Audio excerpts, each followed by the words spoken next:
అందరికీ నమస్కారం. నేను మీ Khaleel Basha. Welcome to KB agri centre YouTube channel. Present మనము మిరప పంట వేసిన పొలంలో అయితే ఉన్నాము. సో మనకు ఈ చలికాలంలో మిరపలో ఎక్కువగా మనకు కాయమచ్చ అలాగే కాయకుళ్ళు దీంతోపాటు బూడిద తెగులు సమస్య ఎక్కువగా ఉంటుంది. సో వీటిని కంట్రోల్ చేయడానికి ఎటువంటి మందులను స్ప్రే చేయాలని దాని గురించి అయితే చెప్తాను. సో ముందుగా వచ్చేసి మనకు బేర్ కంపెనీ వారి లూనా ఎక్స్పీరియన్స్ అనేది మనకు మిరప పంటలో వచ్చే ఈ కాయమచ్చ అలాగే కాయకుళ్ళు బూడిద తెగులపై చాలా పవర్ఫుల్గా పనిచేస్తుంది. దీనిని మిరప పంటకి ఎకరానికి వచ్చేసి 150 ml చొప్పున స్ప్రే చేసుకోవాలి.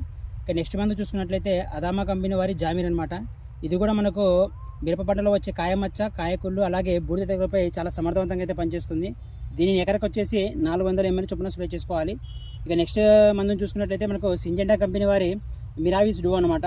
సో ఈ మందు కూడా మనకు మిరప పంటలో వచ్చే కాయమచ్చ అలాగే కాయకుళ్ళు అలాగే మనకు బూడిద తెగులపై కూడా చాలా సమర్థవంతంగా అయితే పనిచేస్తుంది. సో ఈ సింజెంటా కంపెనీ వారి మారివిస్ డూ మందును ఎకరానికి వచ్చేసి 200 ml చొప్పున స్ప్రే చేసుకోవాలి. ఇక నెక్స్ట్ మందు చూసుకున్నట్లయితే అదే సింజెంటా కంపెనీ వారి అమిస్టా టాప్ అనమాట. ఈ అమిస్టా టాప్ అనేది కూడా మనకు మిరప పంటలో వచ్చే కాయమచ్చ కాయకుళ్ళు అలాగే బూడిద తెగులపై చాలా సమర్థవంతంగా అయితే పనిచేస్తుంది.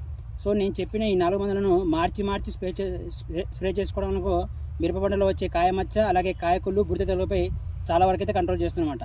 అలాగే ఈ మందును మనకు మిరప పంటలో వచ్చే కాయమచ్చ కాయకుళ్ళతో బూడిద తెగులను కంట్రోల్ చేయడంతో పాటు కాయ క్వాలిటీ అలాగే కలరు అలాగే బూడిద తెగులను కూడా కంట్రోల్ చేయడంలో ఈ మందులు అంటే ఈ బేర్ కంపెనీ వారి లూనా ఎక్స్పీరియన్స్ కానీ అదామా కంపెనీ వారి జామీర్ కానీ సింజెంటా కంపెనీ వారి మార్విస్ డూ అలాగే అమిస్టా టాపు అనే మందులు మనకు మిరప పంటలో వచ్చే కాయమచ్చ కాయకుళ్ళు అలాగే బూడిద తెగులను కూడా కంట్రోల్ చేయడంలో చాలా సమర్థవంతంగా అయితే పనిచేస్తున్నాయి.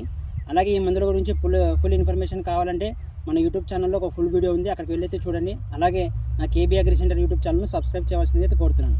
Thank you very much.